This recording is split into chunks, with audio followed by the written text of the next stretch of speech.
The original form of the Imjin War-era turtle ship has been scientifically identified for the first time in more than 230 years through research based on historical literature, naval engineering, and structural modeling.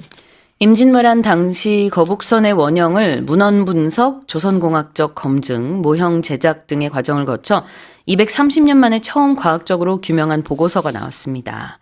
Tell us more. Yeah, I can't say modeling today. It's the most difficult word. Yeah. But yeah, South Korean researchers, they say that they have scientifically identified the original design of the famed Kobuksun, or turtle ship, for the first time in more than 230 years. So a new restoration report found that both the Tongyang and Jeolla Left Naval Command turtle ships were about 35.3 meters long, and they weighed roughly 140 tons, but they served different roles. The former could use sails, while the latter was a row-powered warship built specifically for combat.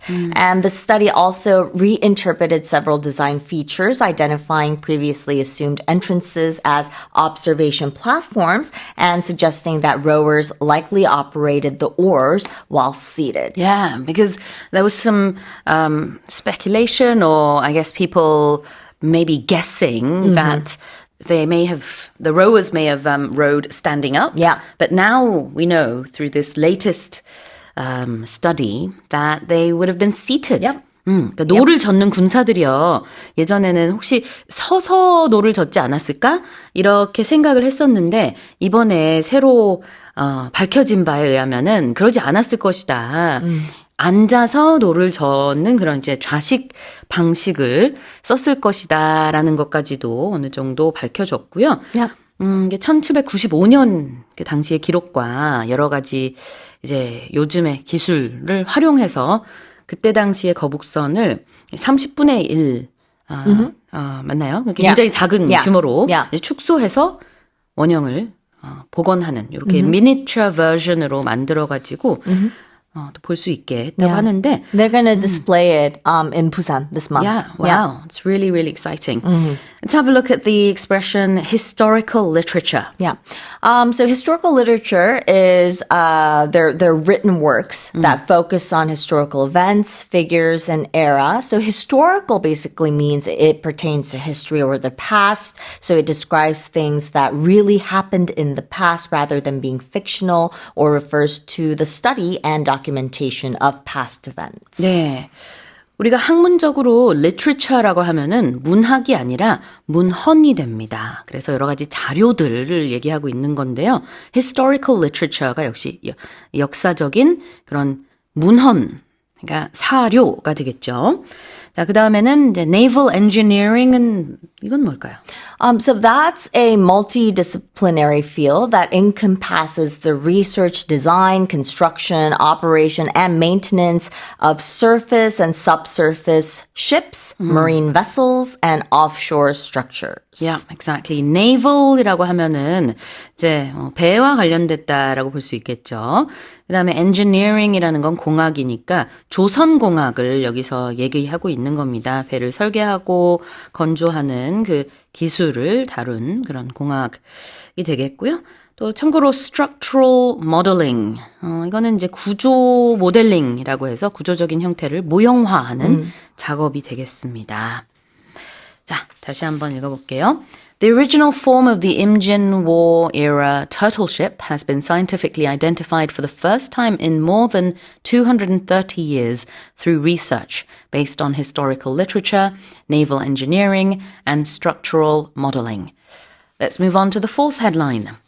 A rescue dog in Venezuela has emerged as an unlikely hero after helping emergency crews locate survivors trapped beneath collapsed buildings following last week's devastating earthquakes. 지난주 강진이 발생한 베네수엘라에서 구조대원들에게 붕괴된 건물 잔해 속 생존자의 위치를 알리며 활약한 한 구조견이 깜짝 영웅으로 떠올랐습니다. Okay. Oh, Tell us about this dog. Yeah. His name is Tsunami. Right. Okay. It's a border collie, a rescue border collie. It's a very heartwarming story. So, this border collie has been hailed as a hero in Venezuela after helping rescue teams locate 12 survivors following the recent powerful earthquake. So, this dog has been trained to detect people trapped beneath collapsed buildings, and Tsunami played a key role in finding an elderly survivor buried under the rubble of an apartment building in the capital city, Caracas. And once abandoned and severely abused, this dog was rescued and professionally trained by Venezuelan rescuer George Vince before joining the KSAR ECID disaster response team. And despite being exhausted after the operation, Tsunami is expected to return to rescue work after resting, with many praising her story as a powerful reminder of the value of rescuing abused animals. Well, is it a her? Sorry, I think I said he Yeah. earlier on. So Tsunami, the 8-year-old border collie, is a she. A she, yeah. I see. 그래요. 이름이 쓰나미고요. 8살 된 보더컬리입니다. 그런데 이제 쓰나미 이 강아지도 예전에 이제 유기가 됐었고, 그래서 구조가 된 그런 강아지예요. 영어로 a rescue dog라고 하면은 이렇게 이제 구조가 된 강아지를 얘기합니다. Yeah. 물론 이제 지금 이 쓰나미 같은 경우에는 본인도 레스큐가 됐지만 또 지금 이제 다른 사람들을 레스큐하는 그런 구조견 역할도 하고 있어서 두 가지 의미가 다 있을 수는 있는데 Now she's rescuing others. 맞아요. 네, 그럴 때는 이제 a search and rescue dog Yes. 이렇게 얘기를 하면은 확실히 구조견 다른 이제 사람들을 구조하는 그런 개를 얘기할 거고 그냥 a rescue or a rescue dog라고 하면은 이제 그 강아지 자체가 구조가 됐다라는 뜻으로 많이들 이해하거든요. 그래서 그건 참고하시면 되겠고, 쓰나미는 이제 둘 다 해당됩니다. 본인도 구조가 예전에 됐었고, he라는데요? Oh, it is a he. he예요? Okay. 지금 작가님이 I'm sorry. I must have misread the article. 암컷이 아니라 Yeah. 수컷이라고. 네. 근데 어쨌든 뭐 영웅이라는 거는 Yes. 불변입니다. 네. 그래서 지금 베네수엘라의 지진 소식을 저희가 지금 며칠째 계속 전해드리고 있습니다. 많은 사망자가 발생했고 또 연달아서 이렇게 지진이 2번 발생하는 바람에 상당한 인명피해가 있었는데 그중에서도 이제 실종된 사람들이 상당히 많다. 그런 얘기도 했었죠. 거기에서 큰 활약을 하고 있는 강아지입니다. 자, 표현을 좀 볼게요. So this dog has emerged as a hero. Right. When you emerge as something, it means that you've become visible or known, or you've risen out of something. So when it's used as that phrase, emerge as, it means that you've developed or come forth into a specific identity or a role or a status. 자, 무엇으로 부상하다입니다. 그래서 이 강아지가 뜻하지 않게 이렇게 영웅 강아지로 부상하게 됐다. 그렇게 위상이 올랐다. 이런 느낌으로 보시면 될 것 같고요. 근데 그냥 영웅이 아니라 an unlikely hero라고 했습니다. What's that? Yeah, an unlikely hero is an ordinary or underestimated or flawed, it could be an individual or an animal in this case, who rises to an extraordinary challenge. So it's kind of like a dark horse or an underdog. 그래요. 그래서 뜻밖의 영웅이다라는 뜻인데요. 앞서 말씀드린 이런 배경이 있기 때문이에요. 왜냐면은 그 강아지 본인도 예전에 유기견이었다가 이제 구조가 됐는데 지금 이렇게 최소 12명의 실종자를 찾아내는 엄청난 역할을 했습니다. 그래서 뜻밖의 또 이런 영웅이 나왔다라는 뜻으로 This dog has emerged as an unlikely hero라고 했습니다. 다시 읽어볼게요. A rescue dog in Venezuela has emerged as an unlikely hero after helping emergency crews locate survivors trapped beneath collapsed buildings following last week's devastating earthquakes. Let's move on to the final headline. India has launched a comprehensive air quality improvement plan for the capital region running through 2030, with the Delhi state government offering one-year cash incentives starting today for residents who scrap old vehicles to purchase electric cars. 인도가 2030년까지 시행될 수도권 공기질 개선 종합대책을 발표했습니다. 이에 따르면 델리 주 정부는 오늘부터 기존 차량을 폐기하고 전기차를 구입하는 주민에게 1년간 장려금을 현금으로 지급합니다. Alright, so is the air quality going to get better? We hope so, Yeah? because it's apparently one of the strongest clean air policies that the Delhi government has unveiled yet, and it offers cash incentives for residents who scrap their old vehicles to buy electric ones, and it's a plan that will run through the year 2030. So buyers of electric motorcycles, three-wheelers, and small trucks can receive subsidies of up to 100,000 rupees, which equals about $1,200 US, while hybrid vehicles will be excluded. And beginning next year, only electric three-wheelers and small electric trucks will be eligible for registration, with new gasoline-powered two-wheelers to be phased out by the year 2028. And this measure aims to combat some of the world's worst air pollution, with vehicle emissions estimated to be to account for more than half of New Delhi's air pollution.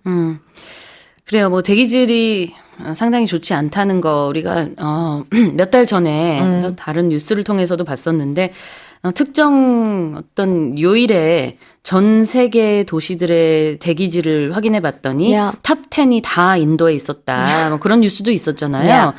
예, 그럴 정도이기 때문에 좀 강력한 대책을 지금 세우고 있는 것 같습니다. 자, 그다음에는 지금 이제 기존의 오염, 대기질을 굉장히 많이 오염시키는 그런 차량을 가진 사람들이 폐차를 시키고, 그다음에 전기차를 구입할 경우에 현금을 지급한다고 했어요. Yeah. 주정부에서. 그 현금이, 10만 루피? 우리 돈으로 한 160만 원 정도가 된다고 합니다. Yeah. 현지 물가로는 상당히 큰 돈일 것 같고요. It's a lot of money. 네, 큰 And 돈이죠. sometimes money talks. Exactly. Yeah. 그거를 이제 우리말로는 이제 현금 지원금이라고 할 텐데, 영어로는 뭐라고 하나요? Well, they use the term cash incentives. So an incentive is something like a reward. So it's a performance-linked monetary reward that's paid to, it could be customers, employees, and it's to drive a specific or perhaps a desired behavior. There are other expressions we could use to talk about 지원금 from the government. What could we say? Like support money. Yeah, exactly. Yeah. 뭐 이런 다른 표현도 있기는 합니다만 여기서는 사람들로 하여금 움직이게 하는 그런 인센티브다라는 느낌까지 담아서 cash incentives. 그러니까 현금을 줄 테니 기존의 차량은 폐차시키고 전기차를 구입해라. Yeah. 이렇게 장려하고 있다라는 것까지도 이 표현 안에 다 들어 있습니다. 자, 그 다음에는 scrapping something. Yeah. Residents who scrap their old vehicles can receive the cash incentives. So it's used as a verb, and it means to discard or throw away something as useless. 네, 버린다라는 뜻이고요. 여기서는 차를 폐차시킨다라는 의미로 썼습니다. 자, 다시 읽어볼게요. India has launched a comprehensive air quality improvement plan for the capital region running through 2030, with the Delhi state government offering one-year cash incentives starting today for residents who scrap old vehicles to purchase electric cars. And that's it for the headlines this morning.